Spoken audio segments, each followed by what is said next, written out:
ఆంధ్రప్రదేశ్ కడప జిల్లాలో పాస్టర్ ప్రవీణ్ పగడాల గారు జన్మించారు. తల్లి క్రిస్టియన్. ఆమె క్యాథలిక్ విశ్వాసురాలు. తండ్రి ముస్లిం.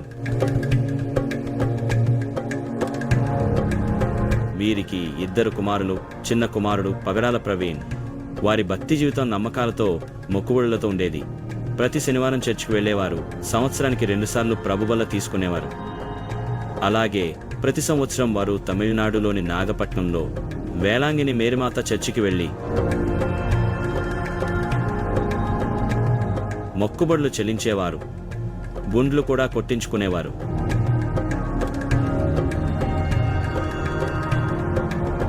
అలాగే ప్రవీణ్ గారి తండ్రి ముస్లిం కాబట్టి అప్పుడప్పుడు మసీదుకు కూడా వెళ్లేవారు.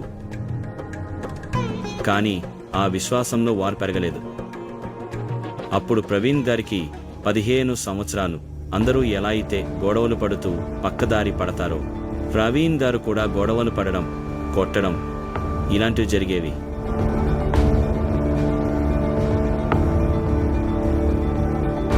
తల్లిదండ్రులు కూడా ప్రవీణ్ గారి అల్లరి ఎక్కువ అవడంతో ఆయన వ్యసనాలకు లోనవుతారేమో అని ఆయన్ని హాస్టల్లో చేర్పించారు. ప్రవీణ్ గారు 6వ తరగతిలో ఉండగానే హాస్టల్లో చేరారు. హాస్టల్లో చేరిన తర్వాత ఎన్నో ఇబ్బందికరమైన పరిస్థితులు ఎదురయ్యాయి. ఆయనకు ఇంటికి వెళ్ళిపోవాలని అనిపించేది. ఇంట్లో వాళ్ళ ఆప్యాయత, ప్రేమను మిస్ అవుతున్న ఫీలింగ్ ఉన్నప్పటికీ తప్పనిసరి పరిస్థితుల్లో ఆయన హాస్టల్లోనే ఉండి చదువుకున్నారు. అలా తన విద్యాభ్యాసాన్ని కొనసాగించిన ప్రవీణ్ గారు ఎంతో బాగా చదువుకుని ఆయన ప్రాథమిక విద్యాభ్యాసం పూర్తయిన తర్వాత తిరిగి తన ఊరికి వెళ్తాడు. అప్పుడు అందరిలో నాకంటూ ఒక గుర్తింపు వచ్చింది అని అనుకుంటున్న సమయంలోనే ఒక సంఘటన జరిగింది. ఒకరోజు ప్రవీణ్ గారి స్నేహితుడు తన అన్న మీద గొడవపడి కత్తి విసురుతాడు. అప్పుడు ప్రవీణ్ గారు అలాగే మరో 2 స్నేహితులతో కలిసి కోపంతో అతన్ని బాగా కొడతారు.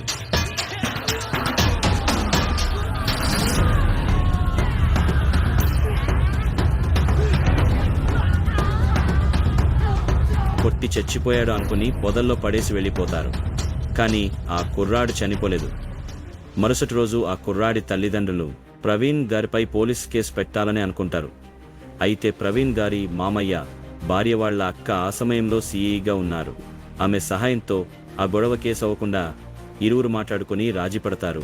ఆ తర్వాత కొన్ని రోజులకి ప్రవీణ్ గారికి ఇక ఆ ఊరిలో ఉండకూడదు, వెళ్ళిపోవాలి అని ఒక బలమైన వాయిస్ ఆయన మనస్సుకు వినబడుతుంది. 1996లో హైదరాబాద్కి ప్రయాణం అవుతారు. ఒక ప్రాంతంలో హాస్టల్లో ఉంటారు. ఒకరోజు తన ఫ్రెండ్ ఒక యూత్ మీటింగ్ కి పిలుస్తాడు. కానీ ప్రవీణ్ గారు వెళ్ళకూడదు అని అనుకుంటాడు. కానీ ఫ్రెండ్షిప్ కారణంగా బలవంతంగా వెళ్తారు. కానీ కాథలిక్ కానీ క్రిస్టియన్స్ మీటింగ్స్లో వారి విధానాలు ప్రవీణ్ గారికి నచ్చేవి కావు. కానీ వెళ్ళక తప్పలేదు. ఆ మీటింగ్లో నీవు ఈ ప్రపంచానికి వెలుగవబోతున్నావు అని ఒక వక్త మాట్లాడారు. అది విన్న తర్వాత ప్రవీణ్ గారిలో ఒక ఆలోచన మొదలైంది. నేను అందరి స్నేహితులతో కలిసి అల్లరి చిల్లరిగా తిరిగి ఎలా పడితే అలా ఉంటూ ఆవేశంతో ఊగిపోతూ వివిధ రకాల వ్యసనాలు చేసుకుంటూ ఎందుకు పనికిరాని వాడిగా సమాజంలో, కుటుంబం దృష్టిలో, నా దృష్టిలో కూడా ఉంటే నేను ప్రపంచానికి వెలుగు ఎలా ఇవ్వబోతాను అనే ఆలోచన ప్రవీణ్ గారి మనసులో విపరీతంగా అలజట రేపింది. ఆ ఆలోచనలోనే నిరంతరం ఆయన బ్రతికేవారు. ఇలా హైదరాబాద్లో కొంతకాలం ఉండి అక్కడే డిగ్రీ పూర్తి చేశారు. తర్వాత MBA చదవాలని అనుకున్నాడు. క్యాక్ ఎంట్రన్స్ ఎగ్జామ్ రాయాలి. ఒకరోజు బాప్టిస్ట్ చర్చిలో ఉపవాసం ఉంది ప్రార్థన చేస్తుండగా ప్రవీణ్ గారికి దర్శనం కలుగుతుంది. నువ్వు ఇండోర్ వెళ్ళు అని. ఇండోర్ ప్రాంతానికి వెళ్లి మతబోధన చేయి, నా మహిమల్ని ప్రజలకు తెలియజేయి అని ఆయన్ని ఆదేశించడం జరిగింది. అయితే ఇండోర్ ఎక్కడుందో కూడా ప్రవీణ్ గారికి అప్పటి వరకు తెలియదు. సడన్ గా ఆ కలలో ఆ ఇండోర్ అనే ప్రాంతానికి సంబంధించి ఆయన నెక్స్ట్ డే మ్యాప్లో ఇండోర్ అని వెతికారు. ఆ ప్రాంతం మధ్యప్రదేశ్ రాష్ట్రంలో ఉందని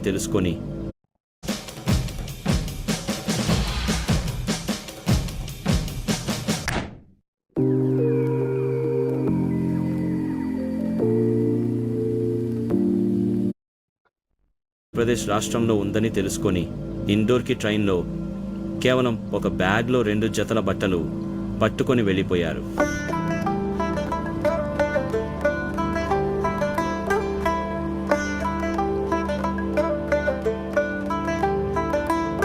వెళ్ళిన తర్వాత అక్కడ తెలిసిన వాళ్ళు ఎవరూ లేరు. ఏం చేయాలో తెలియదు, హిందీ కూడా రాదు. అంతో ఏం చేయాలనే ఆలోచనలోనే 2-3 రోజుల పాటు రైల్వే స్టేషన్లోనే ఉండిపోయారు. ఉన్న డబ్బులతో ఏదో ఒకటి కొని తిని రాత్రులు కూడా అక్కడే పడుకున్నారు.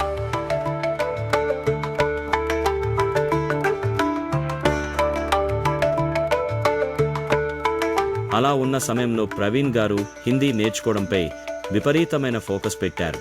దాని కారణంగా కేవలం 4 రోజుల్లోనే అనర్గళంగా అత్యద్భుతంగా క్రిస్టియానిటీ గురించి హిందీలోనే ప్రసంగించే ఒక నైపుణ్యాన్ని ఆయన సంపాదించగలిగారు.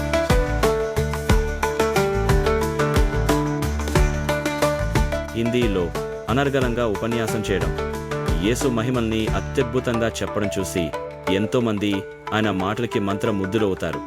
హిందీలో అంత బాగా ప్రసంగించడం అక్కడి వాళ్ళు చూసి ఆయన హిందీ వ్యక్తి అనుకున్నారు. ఇతడు తెలుగు వ్యక్తి అని ఎవరు కూడా కనిపెట్టలేని స్థాయిలో ఆయన హిందీలో ప్రసంగం అత్యద్భుతంగా చేసేవాడు.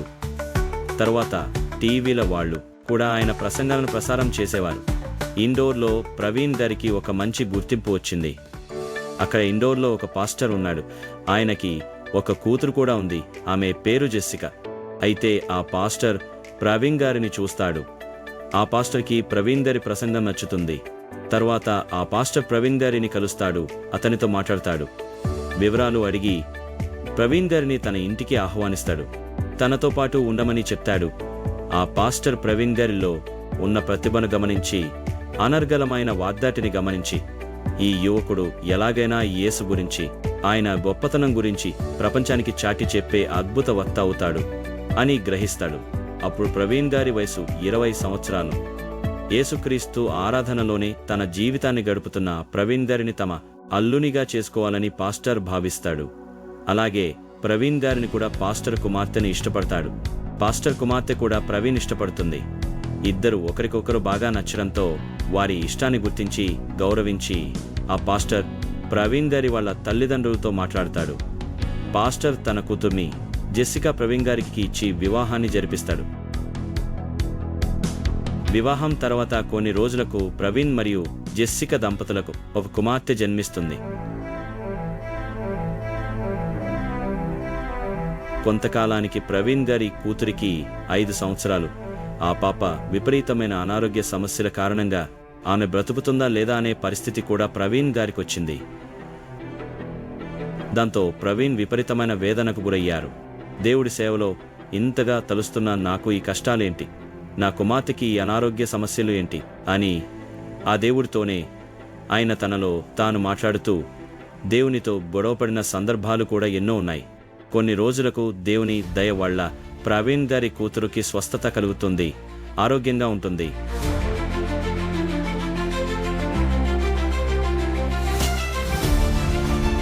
ప్రవీణ్ గారికి కొంతకాలానికి సాఫ్ట్వేర్ రంగంలో ఉద్యోగం కూడా వస్తుంది.